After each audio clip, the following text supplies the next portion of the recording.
All right, welcome back to the Know Your Numbers REI podcast. It's a joy to be with you today. This is Chris McCormack, CPA, certified tax planner, and managing member of Better Books Accounting, where it is our job, our goal, our purpose to help you, the investor, the entrepreneur, the hard-charging undertaker, if you will, eliminate the frustrations that you felt around taxes, accounting, and the amount of money that you're paying the IRS. Today, we're really going to be getting into some of the hidden mistakes that cost real estate investors thousands of dollars each year. And before we get into that, I'd like to encourage you, if you get any sort of value out of this, you enjoy watching and listening, share it with a friend. We know that there's a lot of investors, entrepreneurs from all walks of life, all income levels that desperately need this information. The reason I know that is because I see you, I hear you, I talk with you on a daily basis. We are regularly conducting discovery calls where we're meeting with prospective clients and people that have found us, and they all share a few things in common. One is that they're just frustrated and overwhelmed and tired really of the way that they've handled their accounting, the amount of money that they're giving up to the IRS, and they just almost feel a sense of hopelessness when it comes to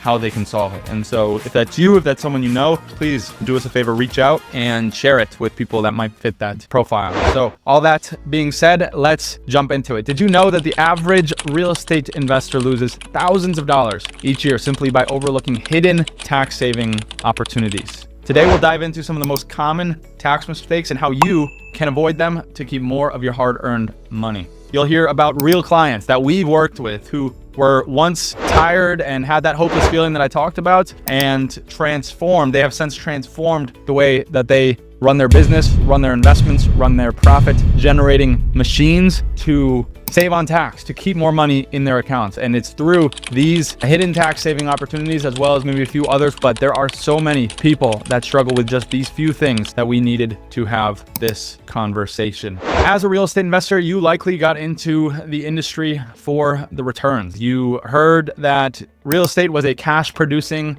appreciating, leverage-inducing field to get into, and you also probably heard that there were tax benefits. You've read books like Rich Dad, Poor Dad. You listen to podcasts like Bigger Pockets. You've followed guys like Brandon Turner. Then they all say the same thing, that you can get cash flow, you can get tax savings, you can appreciate your properties. You can see the physical asset. It's not like a stock where you're just going with the ups and the downs of the market and the company's performance. Real estate is this great asset that can have so many benefits for you, and it has tax savings. But now you and many others like you have felt unsure of whether you're actually capitalizing on those tax benefits, or maybe even on those other aspects, the leverage, the cash flow, the appreciation. I often use the analogy of a wheel, right? The wheel has 4 spokes that go out evenly. And in order for that wheel to turn the way it is supposed to, those spokes have to go out evenly. They all have to be at the same point. If any one of those spokes comes in a little bit or goes out more than the other one, then the wheel starts to develop bumps and it doesn't perform in the way that it does. So consider cash flow, appreciation, leverage, and tax savings as those 4 spokes that need to be performing at the most efficient way possible, the most efficient level possible. But chances are you're missing at least one of those in the form of tax savings. And then you could very well be missing some others in the form of cash flow because you got in a deal that you thought was good and would have paid off, but turns out that it isn't. And so now you're losing your mind as to what you should do. If that's you, if that's something that you felt, then this episode is for you. If you can relate to that wheel and maybe you feel like you're hitting a bump, maybe you got cash flow going, maybe your property's appreciating, but the leverage part hasn't panned out the way you wanted, or the tax benefits haven't panned out, and you're not running as smoothly as you could. Maybe you're confused about your deductions and how to maximize them, or maybe you're too pressed for time to handle your bookkeeping, which leaves you stress and overwhelm when it comes to the task of undertaking your performance. Or you could be confused about whether you have the right entity. These 3 areas, from deductions to bookkeeping to entity structure, are the 3 things that we're going to cover today, and they largely can make or break the efficiency that you feel in your tax life when it comes to your investments, dealing with that tax. If you get any one of these 3 things wrong, then you're falling short. If you get them all right, then you're going to be running pretty well and sailing relatively smoothly. One thing that we see often here at Better Books when we meet with prospective clients, people that are in the industry, people that have maybe they're wholesaling, maybe they're flipping, maybe they're long-term buy and hold, short-term rentals, they have just these vast numbers of LLCs, and they went to somebody, some firm or some person who said, you should have a holding company, you should have a management company, you have an investing company. And so you need to get all of these LLCs set up before you even start investing, before you even start running the business. So you listened to them, you trusted them, and now you're left feeling like clueless almost, like you don't know why you have all these entities. Are you supposed to be filing tax returns for each? Are you supposed to be filing annual reports for each? Are you supposed to be keeping books for each? Are you supposed to be running transactions through each, right? If that's you, then this episode is for you. Then you are like the hundreds of clients, hundreds of prospects that have come across our business, across our desk in the last 2 years, really.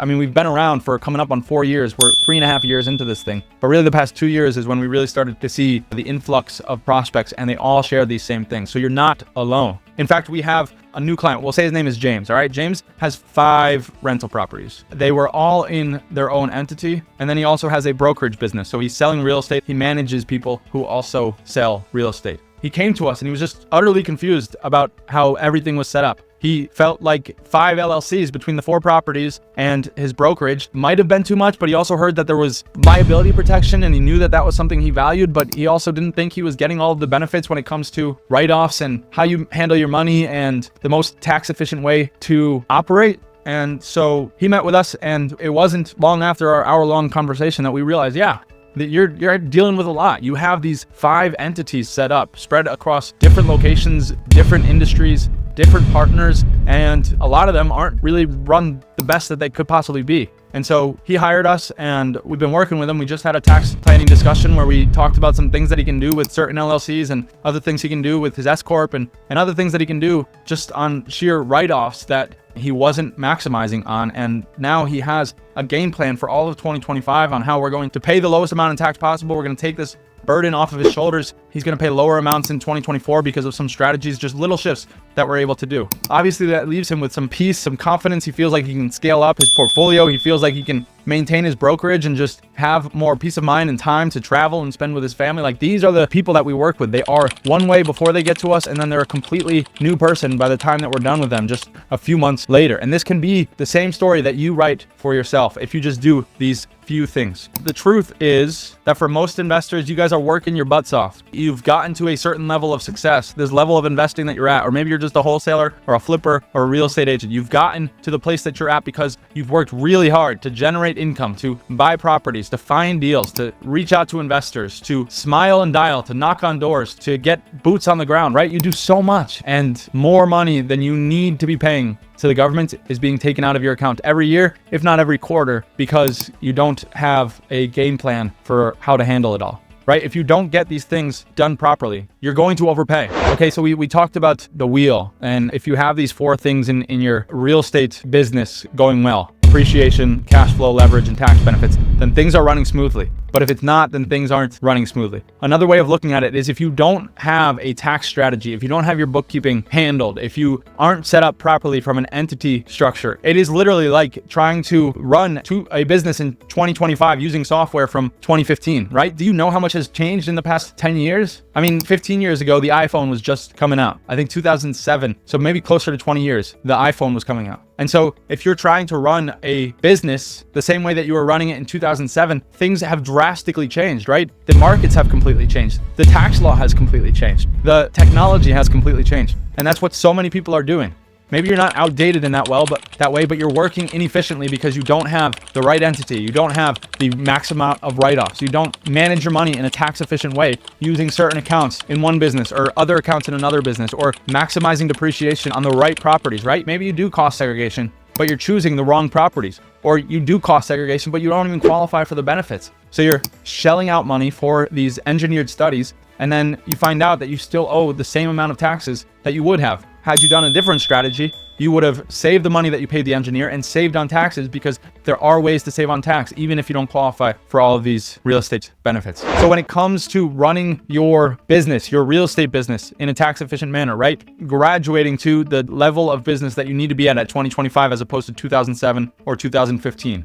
Get the software updates. Some of the things that you should be looking for are the way that you track expenses. Are you spending hours on hours doing your own bookkeeping? Have you delegated that off? What is your accountant doing? Is your bookkeeper a virtual assistant who might not know all the ins and outs of the real estate front? Are they doing regular reconciliations? Are they using software? Are you using software? right? These are the things that you need to do. Track your expenses, because once you start tracking your income and expenses and you have a clear understanding of where you're at from a financial perspective, it's so much easier to find out what you can be doing, even minor shifts that can save you thousands and thousands of dollars on taxes. So you've got to start tracking income and expenses. Without updated books, you're going to pay a lot for a bookkeeping cleanup, and then you'll have to think about what you can be doing differently. If you have your books up to date, then that takes step 1 out, and then you can graduate to step 2, right? It's like going to the gym, okay? If you're starting your year off, you're at a certain level of physical fitness, then you don't have to worry about the losing of the weight. You can charge towards your goals of gaining more muscle or getting a certain mile time or doing a certain number of pull-ups, right? But if you are starting from